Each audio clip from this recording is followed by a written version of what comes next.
তো মশলাটা দেখেন, মশলাটার ঘ্রাণে আমার পুরো ঘর ঘ্রাণ হয়ে গেছে, এত সুন্দর একটা ঘ্রাণ আসছে।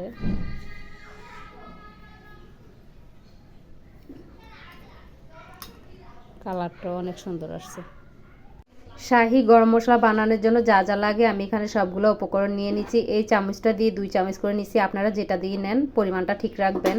তো এখানে কাবাব চিনি নিয়ে নিচ্ছি 2 চামচ, তারপর গোলমরিচ সাদা কালো দোনটা নিয়ে নিচ্ছি, বড় এলাচ নিয়ে নিচ্ছি 5টা, তারপরে যে জয়ফল নিয়ে নিচ্ছি একটা পুরা নিয়ে আরও অর্ধেক নিচ্ছি, স্টার মশলা নিচ্ছি, তারপর রাঁধুনি মশলা, ধনিয়া গোটা ধনিয়া, তারপরে যে তেজপাতা, জিরা, লং, তারপর আপনার এটা শাহি জিরা, তারপর এটা হচ্ছে আপনার এলাচ, এটা হচ্ছে মিষ্টি জিরা, গোড়া মরিচ, তারপর এটাও নিয়ে নিছি জয়তিল নাকি জয়ফল বলে, দারচিনি, এগুলো সব পরিমাণ মতো নিয়ে নিছি। নিয়ে আমি এখন এটা হালকা একটু ভেজে নিব।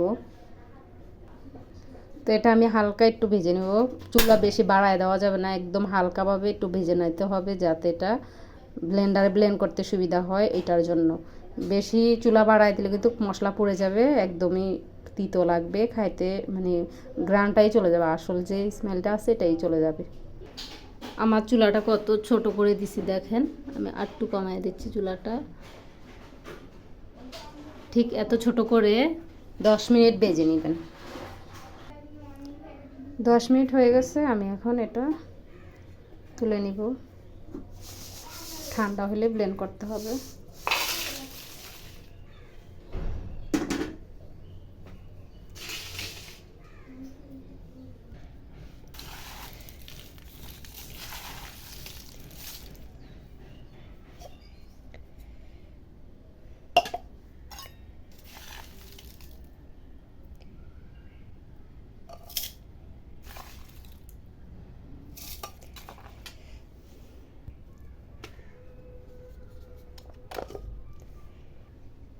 ব্লেন্ড করে নিচ্ছি, পুরোপুরি ঠান্ডা হয়েছে, এখন ব্লেন্ডারে নিলাম, ব্লেন্ড করে নিচ্ছি।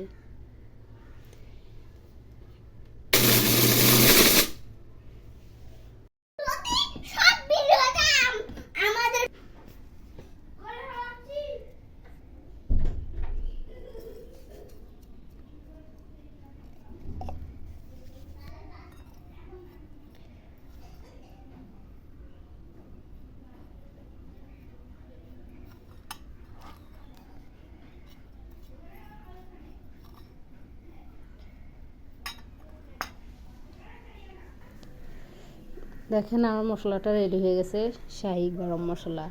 এটা দিয়ে আমি যে কোনো রান্না করতে পারবো, যে কোনো রান্না আমার করতে এখন সুবিধা হবে।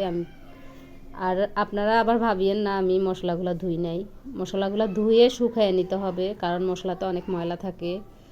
তো আমি ভালো করে ধুয়ে শুকিয়ে নিছি। তো এখন আমি এটা সংগ্রহ করব, এটাতে একটা কাঁচের জালে সংগ্রহ করব।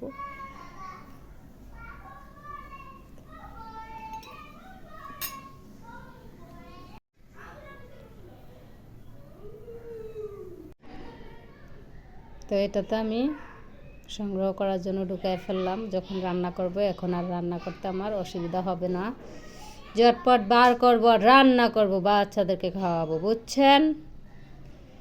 সবাই এটা ট্রাই করবেন আর কিনে টাকা নষ্ট করবেন না। ওকে, সবাই ভালো থাকবেন, আল্লাহ হাফিজ। আমার ভিডিওটা কীরকম হচ্ছে অবশ্যই কমেন্টে জানাবেন।